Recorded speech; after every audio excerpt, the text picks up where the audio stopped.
Hello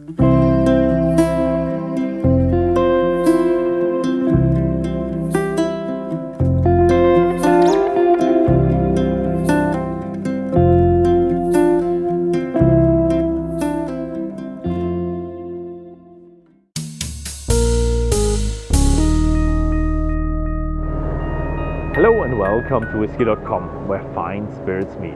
And today I'm up here in the very north, and if you look at that flag and you think you are in Scandinavia, but you're not. You're on the island of Orkney, which is title of the United Kingdom, but the flag looks really Scandinavian. The island used to be part of Viking territory. They were occupied by Vikings, and it is said that every third Orkney person has heritage to the Vikings or has Viking DNA in them. Sometimes when you run around you think it's even more. So the Highland Park Distillery is what it's about today. And if you look at the sign, you see established 1798. And that was by a guy named Magnus Oysen, kind of a Viking descendant, but he had the still before that. He was an illegal distiller, and if you're an illegal distiller, you don't want to keep records. You just don't want to get caught. You don't write down anything. So we don't know when it was originally set up, but in 1798 he was actually caught. He was caught with 4 packs of unpaid or untaxed salt and 1 package or bottle or cask of unpaid taxed whiskey. So that was the time when he got caught.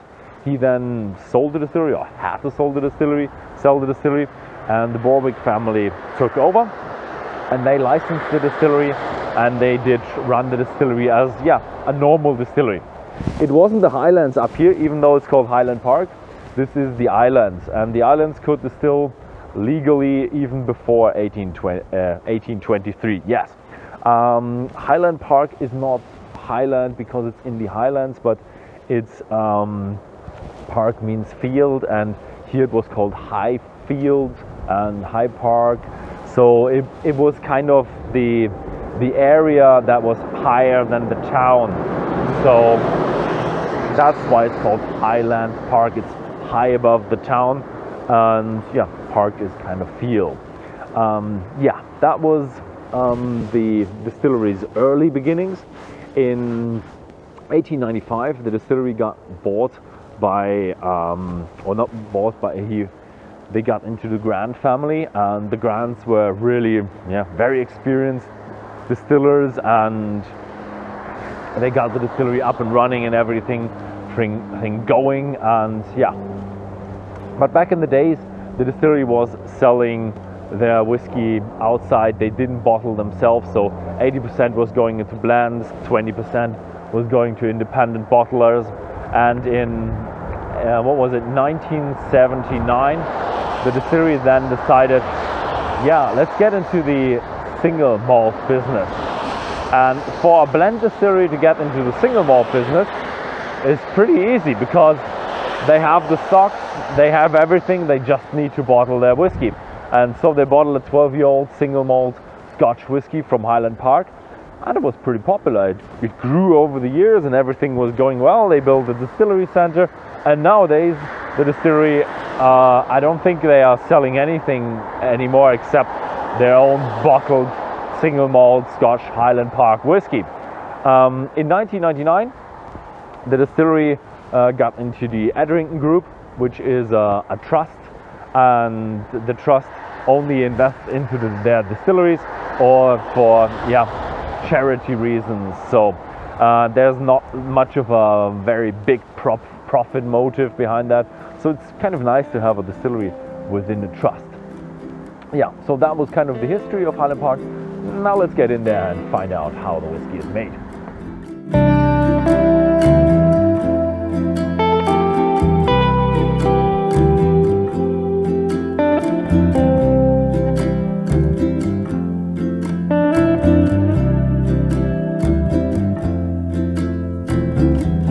So here is the very traditional way of making whiskey. Whiskey is made not out of grain, but out of malt. Grain is unsuitable for fermentation because it only has starch, and the yeast cannot really convert starch very well to alcohol. So that's why you need malt.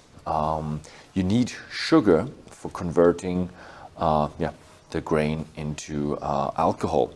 And you do it the old-fashioned way. You actually have the malt or the grain grow a little bit. So what you do is you steep it in water, and then you spread it out here on the floor and turn it very regularly. And that way the grain thinks, oh, it's time to grow, and it converts the starch into sugar, and then later it would like to convert the sugar into celluloses to build a new plant. But at that point you want to stop it. And also the conversion depends on temperature and time of the year, because in summer it works very, very well, and it can go up to as fast as 4 days for one malting floor to be finished. In winter it can take up to 7 days. Usually it takes around 5. Colder times 6, but the ends are 4 and 7. The Highland Park Distillery does 20% of their malt this way, and the other 80% it takes from big maltings. They get their grain from contract farmers. They send 80% to the big maltings and 20% here to the distillery on Orkney. And what is interesting is that it is much more expensive to do it this way, but it's just tradition, and also the distillery can have a look at what their ingredients are made of, and do it the right way. After the plant has grown enough, you want to stop that process, because you can't use the malt at once, everything at once, so you have to stop that process, and you do that process by drying, and that's where we're going now and having a look at that. Behind me is the kiln, and there's where the peat is being burned, and the smoke rises up to a false floor where the whole still wet malt is being spread out and then dried over this dry smoke, and then the smoke is very wet and comes out the pagoda roof, and this gives the malt about 20 ppm. Here on Highland Park they have a bit of a different kind of peat, because they never used to have any trees around here. They only have heather in here, so the peat smoke is a little bit more aromatic, a little bit sweeter, and is not kind of that medicinal flavor from that you know from other sites. So, and when the malt is dry, it is then off to the mash tun. So the distillery produces their own peated malt, and they got the unpeated malt from the big maltings, and now they have the task of combining them together to get the malt that has the right amount of peat they want. They do know the about levels, what they need for the amount, the peat level they want, but then they run it through the malt mill, and the grist is then layered at the bottom.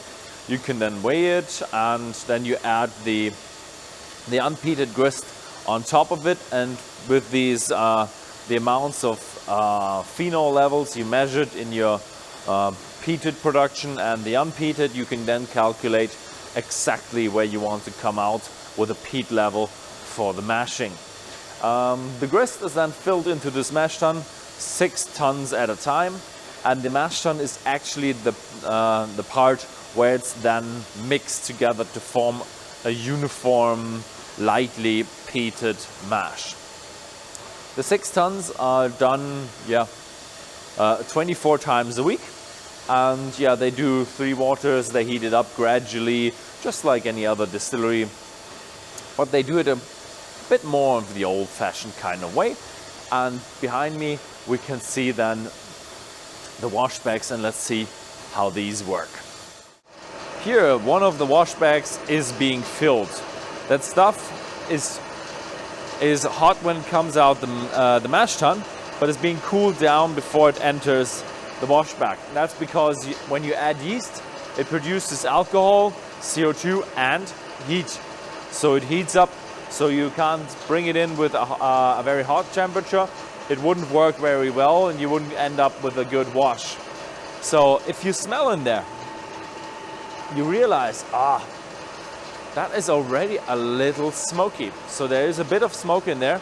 It's definitely far away from what I've tasted from the other wash bags that I've had, mostly Islay wash bags. They were really, really smoky. This one is quite sweet and yeah, a little bit smoky, but still unfermented. So no fruitiness in there. It's just a malty sweetness going on.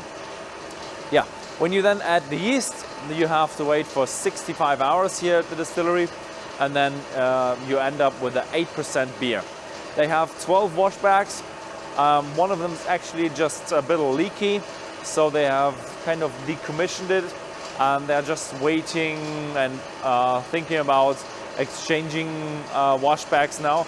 But this is a bit of a problem because this room doesn't have a big gate, so they have to take the roof off. But they are doing fine with just 11 for now. But as soon as another one is showing signs of weaknesses, then they will probably have to take the roof off and exchange that wash bag. Yeah, the remaining wash bags are made of Oregon pine, and with the 8% beer, it's then off to the distillation. So we're now here in the still house of Highland Park. In the back we can see the wash stills, the big wash stills. They're being filled with 14,000 liters of wash, and then they distill them up. They distill them very fast with the wash stills, and the stirred stills are then where the flavor is happening. And they're being filled with 9,000 liters. And yeah, you can see the shape defines kind of how much reflux is happening there. It's quite wide, it's not tall, it's no constriction piece, no bulge there, no reflux bowl, and that means it's you don't have that much reflux. It's not that fine of a separation, so you get a little bit of a heavier, spicier taste. Here at Highland Park they call it medium heavy. So they're not quite the most spicy, but they're also not a easy Northern Highland whiskey. They're more of a balanced out, a little bit spicy, medium heavy island whiskey. So yeah, that's what they're looking for. If you see that little round thing there with the bolts, that isn't used to be a watch glass. It used to be a safety valve over there. But now they have upgraded to a more safe system. That was way back in the days, and nowadays you have a better safety system that you can't have the still exploding or imploding. So this was a safety feature back in the days. Yeah, and then now I got another very interesting feature is why are all the spirit safes where the whiskey is being run through, why they're all made of brass? I just found that out. These guys here told me, and they're made of brass because if you hit brass together, it doesn't spark. So this is kind of a safety feature. If you put it together and there is no spark, and you have 80% alcohol, it can't catch flames. So yeah, it's a safety feature that you don't have these flammable materials in contact with something that could spark. Very interesting. I didn't know that before I visited the Highland Park here. So very nice. And after it's then run through the spirit safe, condensed outside, then it's off to the warehouse to put into the cask maturation. So the distillery has 24 warehouses. Nearly all of them are dunnage warehouses. I think it's 19 dunnage warehouses and the rest are racked. And what is really big with Highland Park is the sherry cask. You can immediately smell it. I here have a 14-year sherry cask that was then refilled into this cask, also sherry cask, and it's beautiful. It has a kind of a a cake thing to it, a nice fruitiness to it, even though it's pretty cold and shouldn't be able to smell much, but it already smells pretty nice. Yeah, so yeah, the distillery has nearly all of the whiskey in sherry casks. That's butts, puncheons, hogsheads. Some of them are other casks like bourbon casks or some other wine casks, but they're more for limited editions or private editions. Here we have smaller casks, there are quarter casks here for private editions. But the bulk of the whiskey at Highland Park is stored in sherry casks. Yeah, we're now at the end of the production. After they are fully matured, they're just being bottled. And now we got to try some of their products and also have a little interview. So I'm sitting here with Gordon Motion. You're the master whiskey maker, and you've been with Edrington for 23 and a half years. 23 and a half years, and you're now here at Highland Park. Thank you very much for having us here at the distillery. You're welcome. Good to see you. So, nice job out here. Not so nice weather. You get used to it. It's wild and windy, but that's part of the joy of Orkney and Highland Park as well. Yeah, it's a remarkable region, and most northern distillery there is in Scotland. And it's beautiful. So I'm really excited about the whiskies now. I got to see everything. And so what are we having today? We have 12-year-old, which is really the core whiskey in our range. We'll go on and taste 15-year-old, which is a new release for us. Yes, I just had that. Yep. Then we go to 18, another stalwart of the range. That's certainly been around as long as I've been with the company. And we'll finish off with a 21-year-old. Nice. Okay. So that's the 12-year, yeah? 12, yep. Oh, it always tastes better at the distillery. Yes. One of those whiskey moments.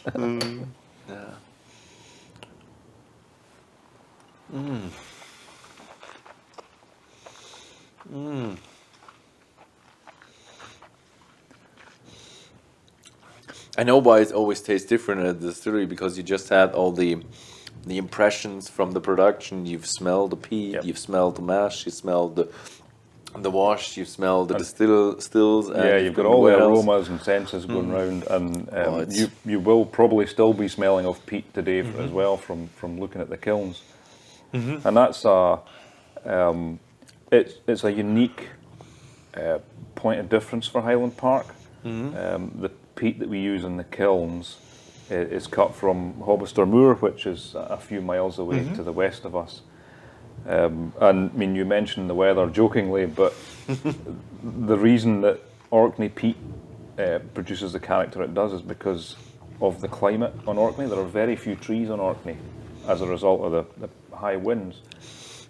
It's definitely different when I first tasted it, and we've just seen the firing of the kiln, and it was a lot different than I would experienced, let's say, on Isla. It was much different. It's just beautiful. I love it. So I was really impressed about your warehouse and the kind of stock you have with all the sherry casks. So where do you get all these sherry casks from?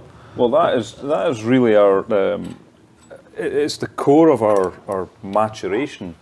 Whilst a lot of companies still use principally bourbon casks, we've gone away from that many years ago.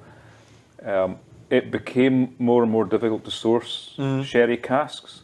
You used to be able to ship sherry into Britain, and it used to be able to be bottled here, but that stopped a number of years ago. So the influx of these sherry casks disappeared.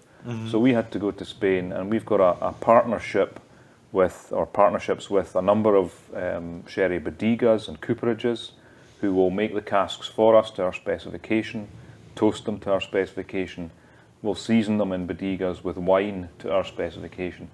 And that's all so that we can ensure that the casks deliver the character we're looking for when they come across to Scotland. So we know exactly how they've been made because they've been made specifically for us.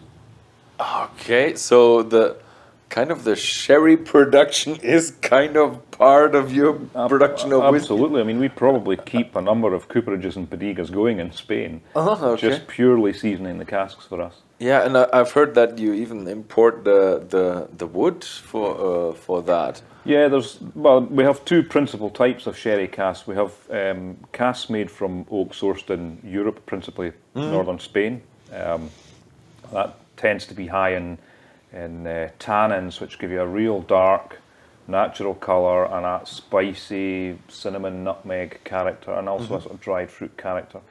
We also bring in timber from America, and we have American oak sherry casks as well. American oak is high in a compound called lactones, which give you a real sweet, creamy vanilla character. So we're looking to balance those two types to give us the natural colour that all Highland Parks are. Nice, nice. So yeah, it's. I've heard that some distilleries are no more focused on their wood part, but this is taking it really to the next level. It is by far the most important aspect of making Scotch whisky. I mean, you can take a mediocre spirit and put it in a good cask, and you'll get a fantastic whisky at the end of it. But you take a good spirit, put it in a poor cask, you'll end up with poor whisky. So it is vitally important. Definitely, yeah. Just 60-70% of the flavor. Yep, absolutely. Yeah. So the 15-year-old. Yep. That is quite new. Yep, this is a new release for us. We did a 15-year-old in the past. It was stopped a number of years ago, and we've decided to bring it back as a permanent addition to the range. I mean, I get real sweet vanilla, almost creme brulee notes from this, but the spice is in there behind that as well.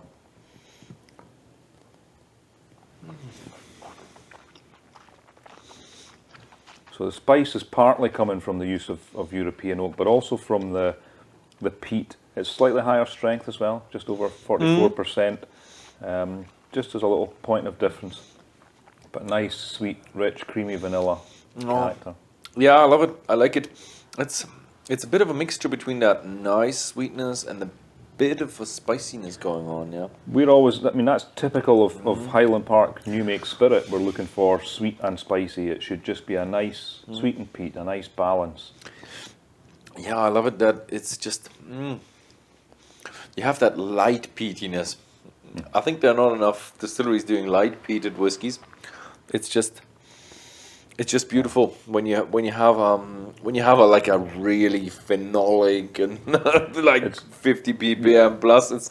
It's demanding. This one is relaxing and intriguing. It's all down to the type of peat and what the peat was made from. It's low growing shrubs. It's not got woody material. So when we burn our peat, we get a very floral, smoky character, and that comes through in the final whiskey as well. Oh, I like it. So, talking about the weather, for you as a whiskey maker, you're probably around all the casks all the time and sampling everything. And so, how is the climate? That's always a big thing about maturation. How is that affecting the whiskey? Is that, I mean, you're rough out here up in the north? Yeah, I mean, you can experience 70, 80 mile an hour winds, 100 kilometre an hour winds up here regularly. What you may be surprised is actually Orkney on average is warmer than distilleries in Speyside. Okay. We don't get the extremes of temperature in Orkney. We may get down to just around 0 degrees centigrade and maybe up to 16, 17 in the summer. So it's quite a narrow band. Whereas you go to Speyside, you will get extremes of temperature. You get minus 28 to plus 28. Both are rare, but you do have that vast range of temperatures. So up in Orkney, the whiskey isn't expanding and contracting as much, so it's not getting pushed into the cask. It's not getting pulled out of the cask again when it contracts. So you get a much slower, more even maturation with the casks up in Orkney. And we tend to get less of losses to angels. I'm afraid that they're not as happy on Orkney. We tend to keep hold of the whiskey ourselves. So we have slightly less losses in the warehouses up here.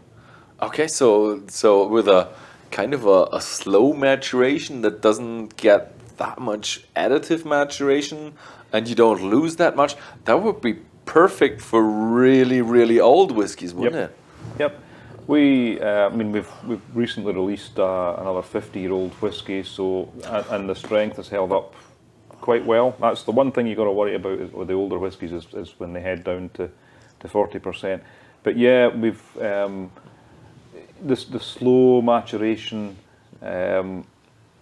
As you say, there's less getting pulled out the cask by the expansion and contraction, so it takes a little bit longer to get that character in, and the longer you've got, the more time you've got for oxidation and things like that to happen, which are the slow aspects of maturation. So yeah, that is really nice. Yeah, I know the 18-year-old from back in the days when I was still young. I had to carry the whiskey from my parents in the company. I can still remember that one. Yeah. Well, 18-year-old, back when I started with the company, Highland Park had 12, 18, and I think we had just launched a 25-year-old. So that was back in the late 90s. So this is another one of the core Highland Parks. Oh yeah, this is a really classical. That's one of the bigger Scotch whiskies. Yeah, you get there's a real sweetness comes through in this. I mean, I'm not a fan of heavily peated whiskies like the Islay whiskies. To me, Highland Park has just got that lovely balance.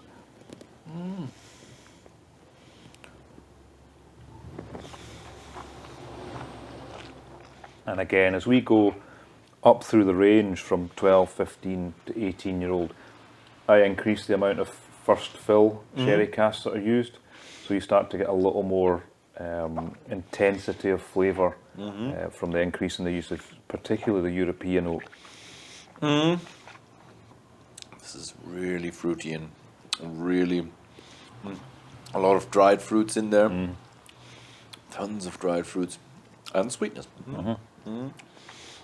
Which I didn't expect that much from let's say an Oloroso, or is it just Oloroso, or do you have other sherries? They tend to be a dry Oloroso that we use for seasoning. And really the wine is there to take out some of the intense characters that are in new wood. So it adds less in the way of flavour. There'll be a tiny bit of in-drink into the cask that will soak in. But over 18 years, that effect is minimal. You'll get that out in the first couple of years. The real importance is that sherry has taken out some of the real strong characters that you would have got had that cask not been seasoned. But more importantly, being a low-strength wine, has left in the things that the high-strength spirit is going to extract. So it's leaving us more than you would get from a bourbon cask.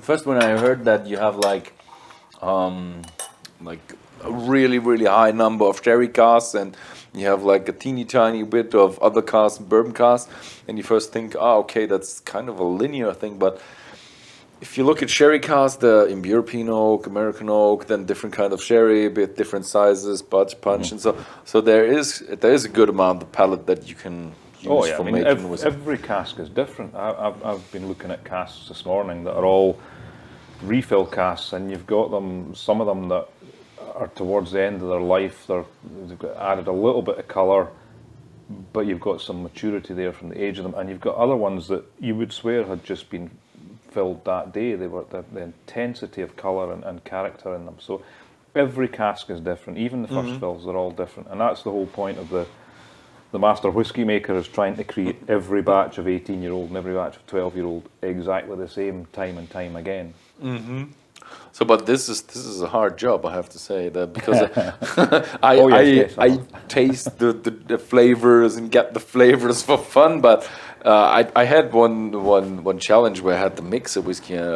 No, that's really hard. That's really hard. Yeah. So I've gone around your distillery and I've seen a few signs on a few doors and buildings, and it says old kiln, new kiln. So since when do you have the new kiln? Well, the new kiln is only 120 years old. And I think the old kiln dates right back to the beginning of the distillery itself. So yeah, I mean, when we see new kiln, it's relative. That's relative, so it should be old kiln and very old kiln. Yes, exactly. And they are slightly different shapes as well, because they're built onto they're actually built on a slope. Oh, okay. The kilns are slightly different sizes, so you do get slightly different characteristics from the malt kiln in both kilns. Ah, okay, okay, nice. But then, of course, we blend the malt at the end of it, so we try and keep it consistent. So with the whiskey blending and making, how intense is the ppm levels? Because if you have an older whiskey, you lose a lot of it, don't you? Yeah, I mean, Highland Park new make spirit would typically be about 1.8 to 2 ppm, so it's very low. Very low. We generate our own malt on site, and we would class that for us as a heavily peated. You're probably 40 to 50 ppm in the malt, but then we mix that with unpeated malt. So we're aiming specifically to get around about, well, the malt itself would be about 8 ppm when it's mixed with the unpeated malt, and then once you've distilled it, we're aiming for around about 2 ppm. So it's a very low level compared to some Islay whiskies. Yeah, with the ppm, it's always confusing if you say, yeah, this is 8 ppm. It's like, is it in malt? Is it in the whiskey? Is it in the new make, or is it in the finished product? Like, okay. Yeah, so I mean, okay, but this is a nice explanation that you give us from someone who does that professionally. Oh, thank you very much. Okay. Okay. So the last one is the 21-year-old. Yeah, I mean, I talk about trying to keep the 12, the 15 and 18 consistent from batch to batch, but now we come to 21-year-old and we've released this in batches now. One benefit of that is it allows me to make something different each time. So this is the 2020 batch. Oh, that is sweet, fruity. Oh, but it has some cereal cake touch to it as well. Yeah, a bit of Victoria sponge to it, that sort of sweet vanilla cake. To be honest, it's very, very light on the peat when you nose it. It's only when you taste it that peat character comes through. Quite a bit floral as well. If you tell me now, this is like a, what was it, 1 to 2 or 3 ppm, like in that? It's probably about, I would say probably about 1.5, something like that. 1.5. Not a lot. Okay. Yeah, the ppm level is not linear, I think. No. If you have a difference between 0 and 1, that's a big step. But if you have the difference between 90 and 150, it's not such a big step anymore. But it's amazing how good. It's one of these whiskies that when you put it in your mouth, you don't actually feel it going in, and then it just goes and explodes. It's amazing how good your own taste sensory is that can detect between 0 and 1.5. Yeah.